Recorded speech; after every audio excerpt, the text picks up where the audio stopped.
Hello students, welcome to the class. बेटा आज हम आपको बहुत ही इम्पॉर्टेंट जो सीबीएसई बोर्ड प्रैक्टिकल में पूछा जाता है उसी के बारे में आपको बताने वाले हैं। जो आपके स्क्रीन पे ऑलरेडी आपको दिख रहा होगा, ये टाइट्रेशन, ठीक है। ये बहुत इंपॉर्टेंट है, ये बोर्ड प्रैक्टिकल में पूछा जाता है, ठीक है। तो इसको हम आपको बताते हैं। तो टाइट्रेशन में सबसे पहले क्या किन किन बातों का आपको ध्यान रखना है। सबसे पहले आपके सामने आपको देखो फिगर दिख रहा होगा बेटा। तो इसको हम लोग क्या बोलते हैं? इसको हम लोग बोलते हैं ब्यूरेट। ये जो आपका बना हुआ है इसको बोलते हैं ब्यूरेट, ठीक है। एपरेटस के बारे में हम पहले जान लेते हैं, उसके बाद फिर वन बाय वन हम इसको डिस्कस करेंगे कैसे इसको परफॉर्म किया जाता है। ये आपका है ब्यूरेट स्टैंड, ब्यूरेट स्टैंड, ठीक है। इसको आप जानते ही हैं। ये आपका क्या है? ये आपका है कोनिकल फ्लास्क, कोनिकल फ्लास्क, ठीक है, ठीक है। उसके बाद इसमें एक और हम लोग एपरेटस यूज़ करते हैं, वो हम आपको यहाँ बना रहे हैं। वो ऐसे करके कुछ एपरेटस होता है आपका, जिसको हम लोग क्या बोलते हैं? पीपेट बोलते हैं। ये ऐसे करके होता है, इसको हम लोग क्या बोलते हैं? इसको बोलते हैं पीपेट, पीपेट, ठीक है। ये सारे एपरेटस यूज़ होते हैं टाइट्रेशन में, ठीक है। करते क्या है, सबसे पहले हम क्या करते हैं, ये जो ब्यूरेट आप देख रहे हैं इसमें हम लोग KMnO4 सोल्यूशन को भर देंगे, KMnO4 सोल्यूशन को भर देंगे। यहाँ तक भर देंगे, 0 तक आप देखेंगे इस पर मार्किंग रहती है। कभी कभी पूछा जाता है कि जो ब्यूरेट होता है उसका लीस्ट काउंट क्या होता है, लीस्ट काउंट। तो आप देखेंगे उसमें 10 मार्क बने रहते हैं, तो उसका लीस्ट काउंट 0.1 होता है ना। क्या होता है? 0.1। तो सबसे पहले आपको क्या करना है, इस ब्यूरेट में आपको KMnO4 फिल कर देना है। और KMnO4 कहाँ तक भरेंगे? 0 मार्क रहेगा वहाँ तक आपको भरना है। उसके बाद ये कोनिकल फ्लास्क आपको लेना है। इस कोनिकल फ्लास्क खाली होना चाहिए। आप देखेंगे आपके पास ये जो पीपेट दिख रहा है, इस पीपेट में एक मार्क बना होता है। इस पीपेट में आप मोहर सॉल्ट को सक करना होता है। मोहर सॉल्ट आपका बना हुआ मिलेगा आपको, इसको सक करेंगे, इस लेवल तक सक करेंगे। ये जो पीपेट में ये जो वाटर का लेवल होना चाहिए वो ऐसे होना चाहिए। इसको बोलते हैं लोअर मिनिस्कस, लोअर मिनिस्कस को टच करता हुआ, लोअर मिनिस्कस को टच करता हुआ वाटर लेवल, मतलब ये आपका सॉल्यूशन होना चाहिए, यहाँ तक ये फिल होना चाहिए ऐसे करके, ठीक है। उसके बाद इस पीपेट में जो सॉल्यूशन है उसको आपको, इस पीपेट के सॉल्यूशन को आपको इसमें कोनिकल फ्लास्क में डाल देना है। इस कोनिकल फ्लास्क में कुछ नहीं रहेगा ना। सबसे यही 20 ml आप क्या करोगे? सक करोगे। 20 ml सक करना होता है। अलग अलग वॉल्यूम का पीपेट होता है, कभी 10 ml का मिलता है, कभी 25 ml का पीपेट मिलता है। तो ऐसे अलग अलग वॉल्यूम का मिलता है, ठीक है। तो मान लीजिए हमें 20 ml का मिला हुआ है, तो हम इसमें क्या करेंगे? कोनिकल फ्लास्क में डाल देंगे। उसके बाद इसी कोनिकल फ्लास्क में हम क्या करेंगे? एक टेस्ट ट्यूब भर के डाइल्यूट H2SO4, डाइल्यूट H2SO4 क्या करेंगे? इसमें डाल देंगे, ठीक है। तो सबसे पहले हमने क्या किया, कोनिकल फ्लास्क में 20 ml मोहर सॉल्ट ले लिया, उसके बाद फिर डाइल्यूट H2SO4 मिला दिया, ठीक है। अब उसके बाद इस नॉब को, ये जो नॉब है इस नॉब को ओपन करेंगे और धीरे धीरे KMnO4 क्या करेंगे? इसमें नीचे गिराते रहेंगे। तो जब आप देखेंगे जैसे जैसे गिराएंगे तो ये कलर पिंक बनेगा, ये पिंक कलर बनेगा। उसके बाद थोड़ा सा सेक कर देंगे तो ये क्या होगा? डिसअपियर हो जाएगा, ठीक है। एक टाइम ऐसा आएगा जैसे यहाँ से आपने स्टार्ट किया करना और फाइनल यहाँ पर आके आपको ऐसा पिंक कलर मिल गया, तो आपको वहीं पर क्या कर जाना है? रुक जाना है। जैसे ही लाइट पिंक कलर आ गया, लाइट पिंक कलर आ गया, वैसे ही रिएक्शन क्या हो गया? कंप्लीट हो गया। इस रीडिंग को आपको नोट कर लेना। ये जो रीडिंग आपकी होगी यहाँ पे, जैसे मान लीजिए 20 आ गई रीडिंग आपकी, तो इस 20 रीडिंग को आपको नोट कर लेना है। यही प्रोसेस आपको लैब में 3 बार करना होता है और तीनों रीडिंग आपको लिखना होता है। तो मान लीजिए 20 आया, फिर 10 आया, मतलब फिर 19 आ गया, फिर 21 आ गया, ठीक है। तो जनरली होता क्या है कि जितने ml का पीपेट आपका रहता है उसी से एक कम एक ज़्यादा रीडिंग आपकी आनी चाहिए, ठीक है। तभी बोला जाएगा कि आपके उसमें कोई एरर नहीं है। आई होप आपको समझ में आ गया होगा। आज हम आपको मोहर सॉल्ट टाइट्रेशन के बारे में जनरली, मतलब एक लैब तो नहीं है बट ऐसे ही हम आपको नॉलेज दिए। आप वीडियो को पॉज करके आराम से सुनोगे, उसके बाद धीरे धीरे सुनोगे तो आपको समझ में आ जाएगा, ठीक है। अब सबसे इंपॉर्टेंट बात हम चलते हैं। इस पर जो इंपॉर्टेंट वाइवा क्वेश्चन पूछा जाता है वो सबसे इंपॉर्टेंट है ना, उसको हम 1 बाय 1 डिस्कस करेंगे। इतने क्वेश्चन अगर आपको आते हैं तो आपको टाइट्रेशन में कोई जल्दी फंसा नहीं सकेगा, ठीक है। तो हम लोग आगे बढ़ते हैं। पहला क्वेश्चन पूछा जाता है व्हाट इज टाइट्रेशन। सबसे मैक्सिमम बच्चों को यही नहीं पता होता कि टाइट्रेशन क्या होता है। तो टाइट्रेशन क्या होता है? To find the molarity and strength of unknown solution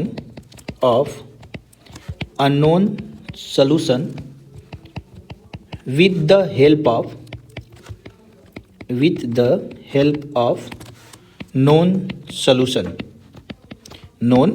solution are called titration. ठीक है, तो ये बहुत इंपॉर्टेंट है। जैसे ही आप लैब में बोलोगे कि हमको टाइट्रेशन हमने किया है, तो सबसे पहला एक्सटर्नल आपसे ये पूछेगा। तो क्या होता है, to find the molarity and strength of KMN of a known solution with the help of known solution. ठीक है, तो दो बार यहाँ पे हमने बोला है, एक तो बोला है कि अननोन सोल्यूशन, एक बोला हमने अननोन सोल्यूशन, और दूसरा बोला क्या है, नोन सोल्यूशन। तो जो मोहर सॉल्ट टाइट्रेशन जब आप करोगे तो उसमें दो सोल्यूशन होगा, एक अननोन एक नोन। तो अननोन आपका हमेशा ही क्या रहेगा, KMnO4 सोल्यूशन। इसी की हम लोग क्या करेंगे, मोलैरिटी और स्ट्रेंथ फाइंड करेंगे। नोन सोल्यूशन जब मोहर सॉल्ट आप करोगे तो नोन क्या होगा, मोहर सॉल्ट आपका नोन सोल्यूशन रहेगा। ठीक है, तो आई होप आपको ये समझ में आ गया होगा। अब हम लोग आगे बढ़ते हैं नेक्स्ट क्वेश्चन की तरफ।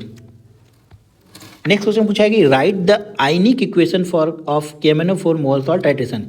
आयनिक इक्वेशन क्या है, तो देखो कैसे करते हैं इसको। तो जैसे क्या होता है कि KMnO4 होता है ना, MnO4 माइनस जो होता है वो कन्वर्ट होता है किस में, Mn+2 में, Mn+2 में कन्वर्ट हो गया। तो अब पहले हम Mn बैलेंस करते हैं। तो Mn यहाँ पे 1 है, यहाँ पे भी 1 है, ऑक्सीजन यहाँ पे 4 है, तो हम क्या करेंगे 4 वाटर मॉलिक्यूल यहाँ पे क्या करेंगे, उसके जस्ट अपोजिट साइड में हम लिख देंगे, मतलब ऐड कर देंगे। तो अब 4 वाटर मॉलिक्यूल ऐड किए तो हाइड्रोजन कितना हो गया, 8 हो गया। तो उसी के जस्ट अपोजिट 8H+ हम जोड़ देंगे। ठीक है, अब हम चार्ज बैलेंस करेंगे। तो लेफ्ट साइड में हमारा चार्ज क्या है, 7 पॉजिटिव चार्ज है, और इधर हमारा 2 पॉजिटिव चार्ज है। तो हमें 5 इलेक्ट्रॉन देने की जरूरत है। तो किधर देंगे, लेफ्ट या राइट, तो हम देंगे लेफ्ट में 5 इलेक्ट्रॉन क्या करेंगे, हम ऐड कर देंगे। लेफ्ट में 5 इलेक्ट्रॉन ने ऐड कर दिया। ठीक है, दूसरा इक्वेशन हमारा है कि Fe+2 जो है मोहर सॉल्ट, ये कन्वर्ट होता है किसमें, Fe+3 में। तो अब देखिए इधर चार्ज +2 है, इधर चार्ज +3 है, तो इधर क्या हो गया, +1 इलेक्ट्रॉन ऐड कर देंगे। ये हमारा हो गया इक्वेशन नंबर 1, और ये हमारा गया इक्वेशन नंबर 2। तो हम क्या करेंगे, इक्वेशन 1 प्लस इक्वेशन 2 को हम क्या करेंगे 5 से मल्टीप्लाई कर देंगे, ताकि हमारा इलेक्ट्रॉन क्या हो जाएगा, कैंसिल आउट हो जाएगा। तो 1 को हम एज इट इज़ लिख रहे हैं, MnO4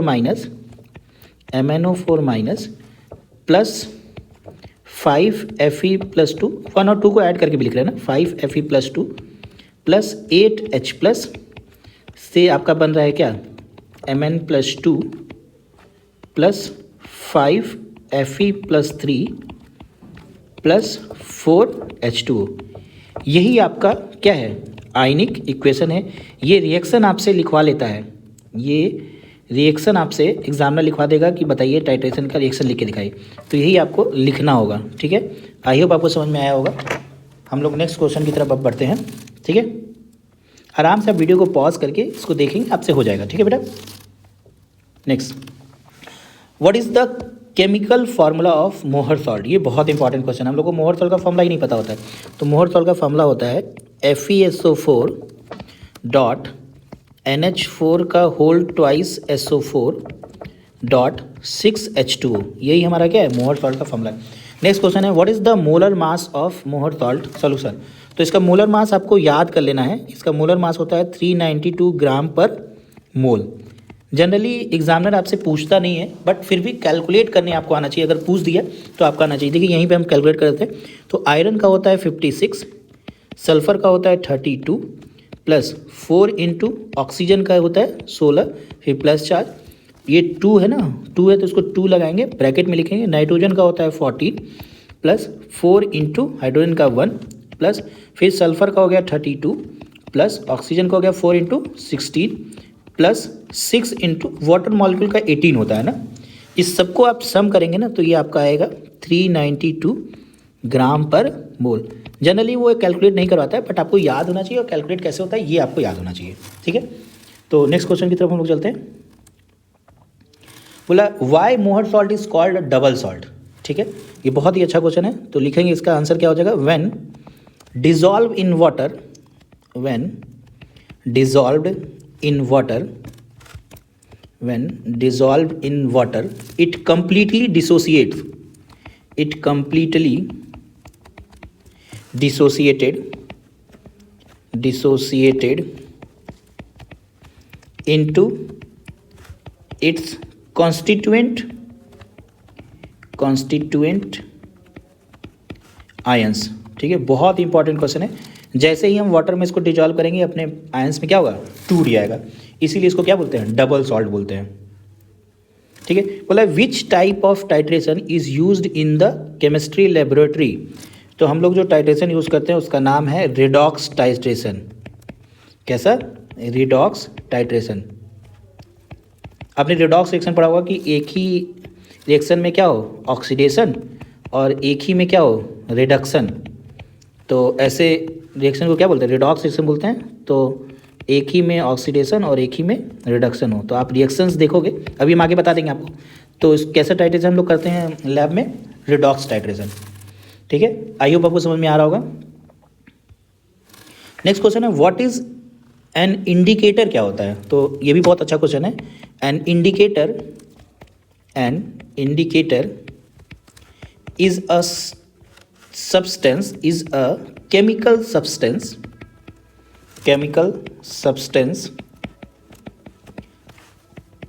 that show a visible change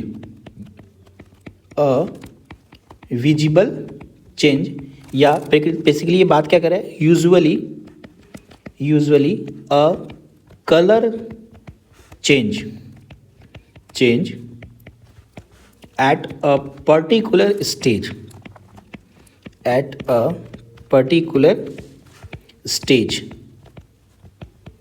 ठीक है, are called indicator।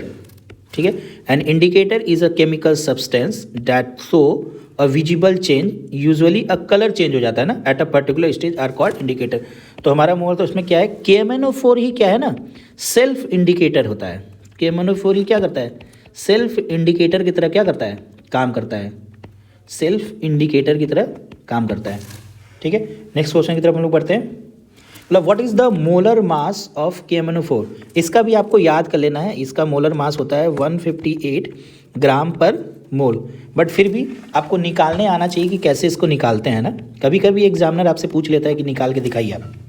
तो पोटेशियम का होता है 39 प्लस मैग्नीज का होता है 55 प्लस ऑक्सीजन का हो गया 4 × 16।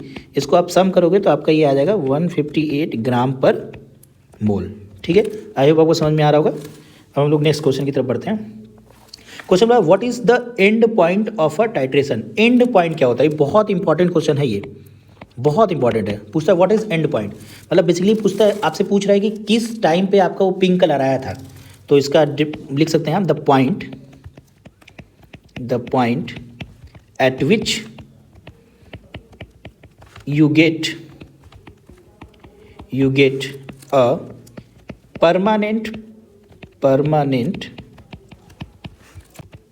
pink color are called end point। ठीक है, end point बोला the point at which you get a permanent pink colour are called end point. वो पॉइंट जिस पे हमें परमानेंट पिंक कलर मिल जाता है उसी को हम लोग क्या बोलते हैं, एंड पॉइंट बोलते हैं। ठीक है, नेक्स्ट क्वेश्चन की तरफ बढ़ते हैं। बोला what is the colour of KMnO4 solution. Colour KMnO4 solution का कैसा होता है, पर्पल। ये आपको याद रखना है। ठीक है, कलर ऑफ KMnO4 सोल्यूशन क्या है, पर्पल। नेक्स्ट क्वेश्चन बढ़ते हैं हम लोग। ये बहुत इंपॉर्टेंट क्वेश्चन है, बहुत ही इंपॉर्टेंट क्वेश्चन है ना। क्वेश्चन पूछता है कि why do we add dilute H2SO4 during titration. तो इसका पास सिंपल सा आंसर है टू प्रोवाइड एसिडिक मीडियम। आप देखे होंगे जब हम रिएक्शन आपका लिख रहे थे तो उस समय H+ कितना था, 8H+ था ना। तो इसका काम ये होता है टू प्रोवाइड एसिडिक मीडियम। ठीक है, नेक्स्ट क्वेश्चन की तरफ बढ़ते हैं। ये क्वेश्चन सबसे इंपॉर्टेंट क्वेश्चन है ना, सबसे इंपॉर्टेंट क्वेश्चन है। क्वेश्चन पूछा जाता है why can't we add concentrate H2SO4 during titration. हम कंसनट्रेट क्यों नहीं यूज़ करते हैं डाइल्यूट की जगह पे। तो इसका आंसर है it behave like a dehydrating agent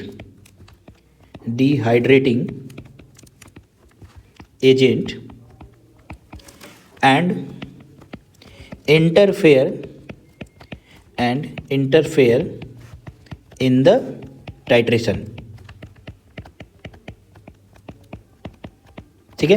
क्या होता है कि ये डिहाइड्रेटिंग एजेंट की तरह काम करता है और स्ट्रॉन्ग ऑक्सीडाइजिंग एजेंट भी होता है। तो ये क्या करेगा कि उसके साथ ही भिड़ जाएगा, किसके साथ, KMnO4 के साथ ही भिड़ जाता है। जिस KMnO4 के साथ ही भिड़ जाएगा तो इसी का तो हमको निकालना है मोलैरिटी। अब इसी के साथ कोई पावरशाली इंसान मिल जाएगा तो ये क्या करेगा, आपस में ही लड़ भिड़ेंगे, तो हमें जिसका निकालना है वो हमें सही रीडिंग मिलेगी नहीं।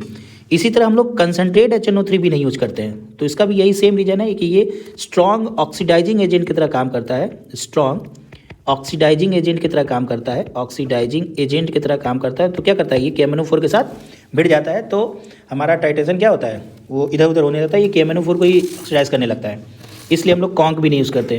क्वेश्चन उठता है कि कॉन्क HCl क्यों नहीं यूज़ करते, तो इसका भी रीज़न होता है कि HCl इसलिए करते हैं क्योंकि क्लोरीन गैस निकलने लगती है, Cl2 गैस निकलने लगती है, इसलिए हम लोग ये नहीं यूज़ करते हैं। सिर्फ यूज़ करते हैं क्या, डाइल्यूट एस्टर्स को, ठीक है, जिससे कोई दिक्कत हमें नहीं होती है। ये बहुत ही इंपॉर्टेंट क्वेश्चन है बेटा, इसको आपको याद रखना है ना।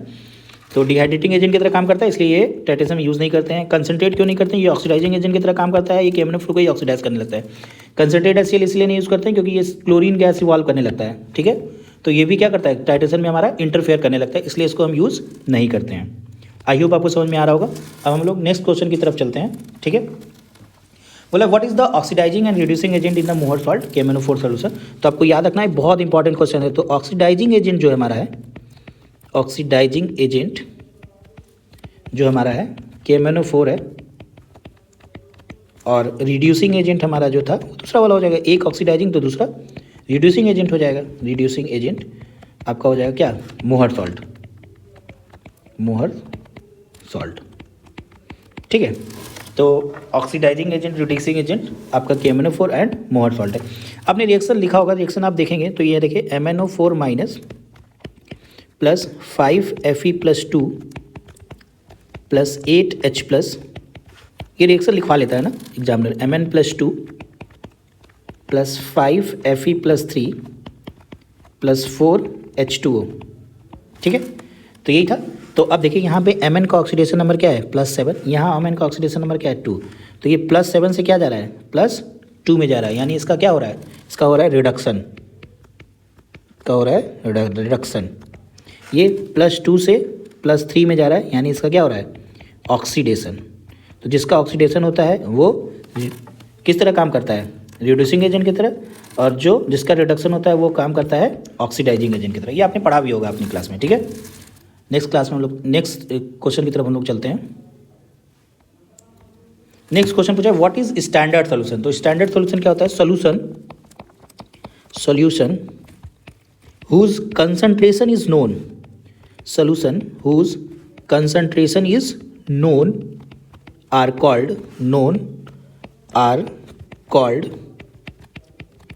स्टैंडर्ड सोल्यूशन, ठीक है। ऐसा सोल्यूशन जिसका हमको क्या हो, कंसंट्रेशन नोन हो। अगर आपसे हम पूछे कि आज के टाइट्रेशन मोहर सॉल्ट, जो टाइट्रेशन ने मोहर सॉल्ट के साथ किया उसमें स्टैंडर्ड सोल्यूशन कौन किसका था, तो मोहर सॉल्ट का, क्योंकि उसका कंसंट्रेशन हमको पता था, ठीक है। तो उसी को बोलते हैं स्टैंडर्ड सोल्यूशन। बोला what is the oxidation state of iron in Mohr salt. तो oxidation state of iron in Mohr salt क्या होगा, आयरन पे +2 चार्ज, यानी +2, ठीक है। नेक्स्ट क्वेश्चन की तरफ हम लोग बढ़ते हैं। बोला what is the oxidation state of manganese in KMnO4 before titration. अभी हमने रिएक्शन लिखा था, आपने देखा होगा कि बिफोर कितना आया था, +7। MnO4 माइनस में Mn का ऑक्सीडेशन स्टेट आया +7 आया था। मतलब what is the oxidation state of manganese after the reaction, after the reaction कितना आ गया था उसका, +2। बहुत सिंपल क्वेश्चन है, लेकिन ये हम बता नहीं पाते हैं ना वाइवा में, घबराने की वजह से। नेक्स्ट क्वेश्चन है what is meant by concordant reading. तो कॉन्कॉर्डेंट रीडिंग क्या होता है, जब आप टाइट्रेशन करते हैं तो आप जैसे इनिशियल रीडिंग 0 0 0 लिखे तो एक फाइनल रीडिंग आती है, मान लीजिए आपकी आ गई 19 आ गई, फिर 20 आ गई, फिर 19 आ गई, फिर 18 आ गई।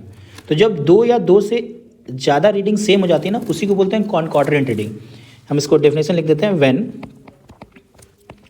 2 और मोर readings are same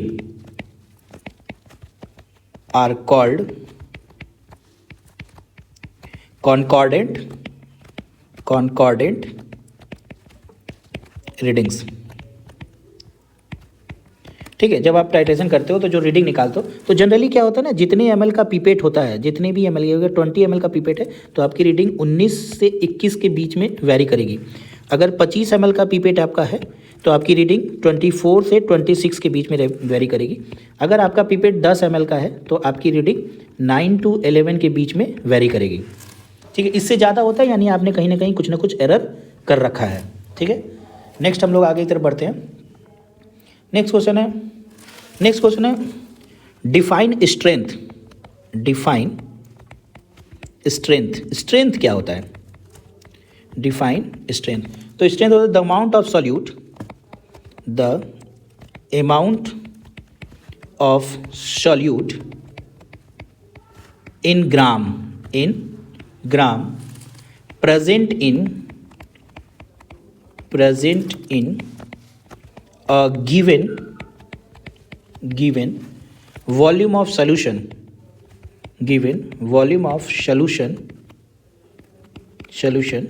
in litre. ठीक है, इसी को क्या बोलते हैं? स्ट्रेंथ। इसका यूनिट क्या होता है? इसका यूनिट आपका होता है ग्राम पर लीटर। ठीक है, स्ट्रेंथ का फॉर्मूला पूछ देते हैं, तो स्ट्रेंथ का फॉर्मूला होता है स्ट्रेंथ बराबर ये होता है आपका मोलैरिटी इनटू मोलर मास। ठीक है, तो देखिए आपका यूनिट भी आ जाएगा। मोलैरिटी का क्या होता है? मोल पर लीटर। मोलर मास क्या होता है?